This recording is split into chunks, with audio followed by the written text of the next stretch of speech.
फिर आपको थोड़ा हास्य और व्यंग की तरफ ले चलना चाहता हूँ।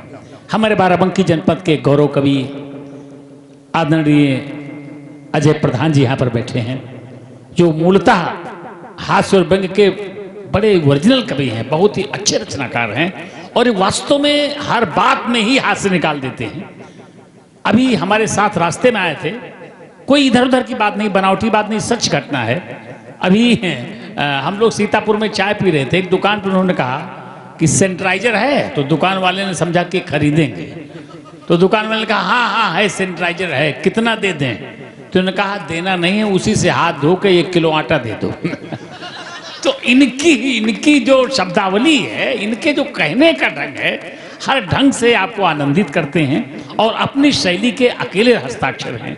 मैं चाहता हूं कि आपकी तालियां आ जाएं और अजय प्रधान जी अपने शब्दों से, अपने आनंद से, अपने भाव से आपको आनंदित करें और उनके आनंद में एक उत्सव समझ जाए। जोरदार तालियों के साथ भाई अजय प्रधान जी। कवि सम्मेलन में ऐसा होता है कि जो कवि बहु सबसे ज्यादा बोलता है उसको संचालक बना दिया जाता है और एक छोटा माइक दे दिया जाता है कि रात भर अपना जो चाहो बक्को। अभी हमें 1 हफ्ते पहले हेमा जी ने फोन किया, उन्होंने कहा, हमने कहा कि मैं किससे बात करने का गौरव प्राप्त कर रहा हूं, तो उन्होंने कहा कि मैं हेमा पांडे बोल रही हूं। उसी दिन से हमारे दिमाग में तो पता नहीं क्या क्या चल रहा है कि अगर हेमा जी के घर में इनके श्रीमान जी को खाना मांगना होता होगा तो कैसे मांगते होंगे? कहते होंगे हे माँ खाना लेकर के आओ। अच्छा है।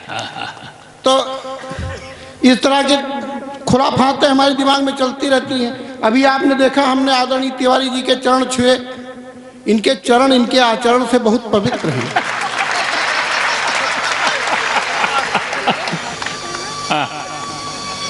दो पंक्तियां प्रणाम की। अरे वाह।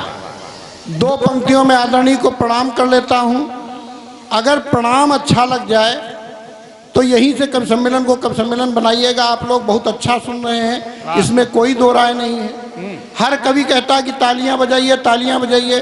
वास्तव में इसमें कवियों का ही फायदा नहीं होता है, उसमें तालियां बजाने में आप लोगों का भी फायदा है, क्योंकि हर चीज का कोटा भगवान ऊपर से निश्चित करके आदमी को भेजता है। जितनी सांसें आपको लेनी है उतनी सांसें आपको लेनी पड़ेंगी, जितनी तालियां आपको बजानी उतनी तालियां बजानी पड़ेंगी।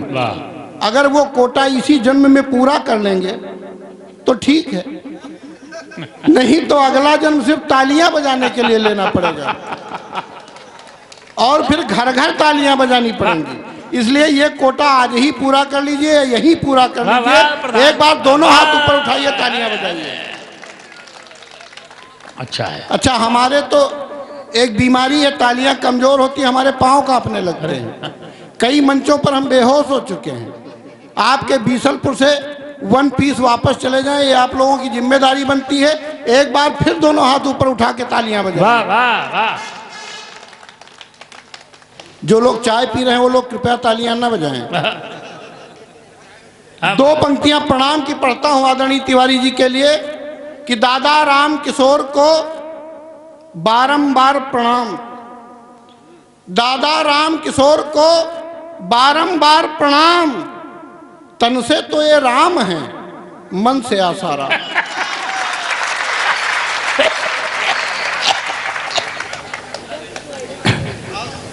अरे वाह। 4 पंक्तियों से अपनी बात प्रारंभ करता हूं। एसी पंखे कूलर हो, अच्छा है, पर नीम की छांव जरूरी है। वाह वाह। एसी पंखे कूलर हो पर नीम की छांव जरूरी है। शहर में कितनी सुविधाएं हों लेकिन गांव जरूरी है। अच्छा है, वाह। एसी पंखे कूलर हो, वाह वाह। आदरणीय, एसी पंखे कूलर हो, बढ़िया है, वाह वाह। पर नीम की छांव जरूरी है। शहर में कितनी सुविधाएं हों लेकिन गांव जरूरी है। और पूजा करो, नमाज पढ़ो, गुरुद्वारे चर्च में जाओ, पर पूजा करो, नमाज पढ़ो, गुरुद्वारे चर्च में जाओ, पर जब भी घर से निकलो छूना माँ के पाँव जरूर। बात वाह, जब भी घर से निकलो छूना बढ़िया, माँ के वाह, पाँव वाह, जरूरी वाह, है। वाह वाह वाह, आइए आइए। वो होते हैं किस्मत वाले जिनके माँ होती है। वाह वाह वाह वाह, आइए गंगवार जी। आदरणीय गंगवार जी आ जाए तभी मैं आगे की बात प्रारंभ करूं, नहीं तो माला नहीं पहनाएंगे। अच्छा, अरे वाह। वो होते हैं किस्मत वाले जिनके माँ होती है। सही बात। लेकिन भाई साहब मैं इस मामले में दुर्भाग्यशाली हूँ, मेरी माता जी नहीं है, दिवंगत हो गई हैं। जब तक वो जीवित थी मैं घर से निकलता था तो अपनी माँ के पाँव छू करके ही घर से निकलता था। सही बात।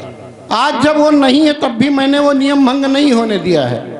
पहले घर से निकलता था तो अपनी माँ के पाँव छू करके घर से निकलता था। वाह वाह। आज जब घर से निकलता हूँ तो अपने बच्चों की माँ के पाँव छू करके घर से निकलता हूँ। अच्छा अच्छा अच्छा।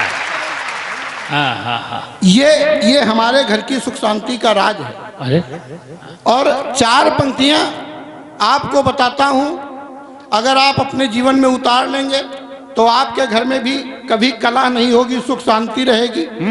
4 पंक्तियां सुनिएगा, मैं इस तरह की मुफ्त की सलाहें देता रहता हूँ, मानना न मानना आपके लोगों के हाथ में। 4 पंक्तियां सुनिएगा कि सास व ससुर को प्रणाम सुबह और शाम।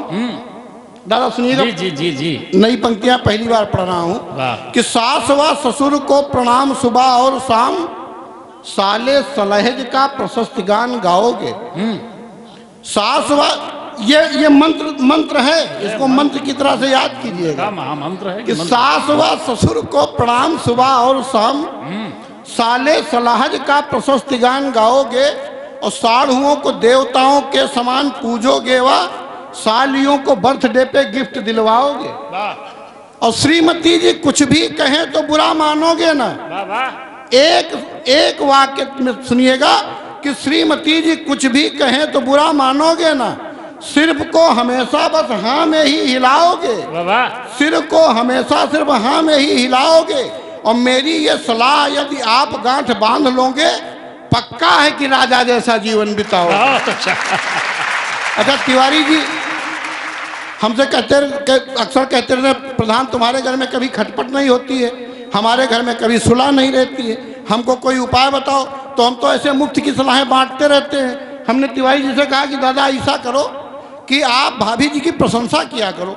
कभी प्रशंसा करते हो तो कहीं प्रशंसा तो नहीं करते हैं। हमने कहा आज से शुरू करो। अच्छा तिवारी जी एक कवि सम्मेलन से आए, हाथ मुंह धोया, कपड़े उतारे, खाने की मेज पर बैठ गए, सोचा कि लाओ आज से ही प्रशंसा शुरू कर दें। तो आदरणीय भाभी जी एक थाली में 4 पराठे और सब्जी लेकर के आई। अब तिवारी जी शुरू हो गए।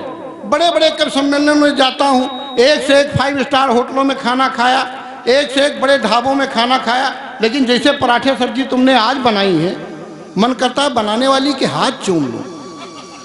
तो आदरणीय भाभी जी किचन में गई, वहां से बेलन लेकर के आई और 10-12 बेलन इनकी पीठ पे मारा। कहने लगी अगर भाभी जी का कथन सही हो जाए तब आप लोग तालियां खोलिएगा।